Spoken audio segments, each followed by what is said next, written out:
तो ये जो चीज़ है ना कि लोग बाइकआउट कर नहीं पाए आज तक हमारे यहाँ, सही है। कभी अगर कर लेना, हम अपने हक के लिए नहीं कर पाए, दूसरों की क्या बात करें आप, सही है ना। हमारे यहाँ पेट्रोल के प्राइस का क्या असर हो जाता है, हम अपने लिए नहीं कर पाए, ठीक है। तो इफेक्टिव बाइकआउट अगर कभी कर लिया ना, तो इस कौम को लत लग जाएगी कि बाइकआउट से होता क्या है। तो ऐसे बाइकआउट हुए हैं हिस्ट्री में कि हिस्ट्री में हुए हैं, जिसने बिल्कुल बड़े असर डाले हों? हिस्ट्री में हुए हैं। बल्कि मैं आपको एक छोटा सा वाक्य बताऊं, कई साल पहले हमारे एक दोस्त चाइना गए, तो वहाँ पे उन्होंने देखा कोई ब्रेड है डबल रोटी और उसके बैनर लगे हुए हैं जगह जगह। अच्छा, उनको ज़रा ऑफिशियल विजिट पे थे वो, तो कई शहरों में जाना था, तो उन्होंने देखा करीब करीब के कई शहरों में वो बैनर अलग अलग तरह के बने हुए लगे हैं। ब्रेड एक ही तरह की है, बैनर अलग अलग हैं।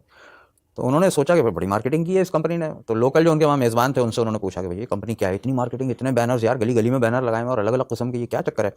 तो चाइनीज़ में लिखे थे।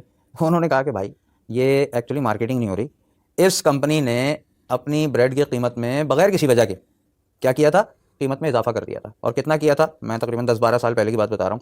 तो उतना किया था जितना पाकिस्तानी करेंसी में 1.5 रुपया बनता है। अच्छा। हाँ, 1.5, 1.5 रुपया। 1.5 रुपया। उस कंपनी में उनकी अपनी कौम ने ये डिसाइड किया कि इसने क्योंकि नाजायज़ मुनाफा कमाने के लिए बढ़ाया है, लोगों ने अपनी मदद आपके तहत हर जगह बैनर लगाने शुरू कर दिए कि मोहल्ले वालों इससे ब्रेड नहीं खरीदना, इस कंपनी की नहीं खरीदना, इसने नाजायज़ किया।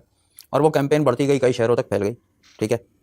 तो उस कंपनी ने चंद दिनों के बाद, वो वहीं थे, उन्होंने कहा कि मैंने देखा स्टॉल्स लगाए जगह जगह और ला के स्टॉक डाल दिया फैक्ट्रीज से कि भाई उठा के ले जाओ, खा लो, ख़राब हो जाएगी। और आइंदा रिड्यूस रेट पे, हाफ रेट कर करके उन्होंने अपने आप को बचाया कि यार ले लो, कुछ भी कर लो, ठीक है। वो लोग जो नेशनलिज्म के कॉन्सेप्ट पे जिंदा है, कम्युनिस्ट है ना, कट्टर, सही, नेशन है, ठीक है।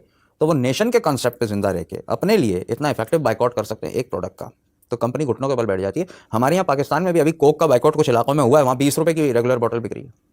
अच्छा। लोग फिर भी नहीं खरीद रहे, उन्होंने रिड्यूस कर दिया प्राइस, 20 रुपए की कोक ले लो, लोग फिर भी नहीं खरीद रहे क्योंकि गैरतमंद लोग हैं, सही। इस तरह से दुनिया में और भी बहुत सारे बाइकआउट्स हुए हैं। बात यह है कि ये तो प्रैक्टिकल काम है, किया जाएगा, इसका फर्क पड़ेगा। तो लोगों के जहनों में दो राय ना डालें कि नहीं होता और होता है, भाई करने से सब कुछ होता है।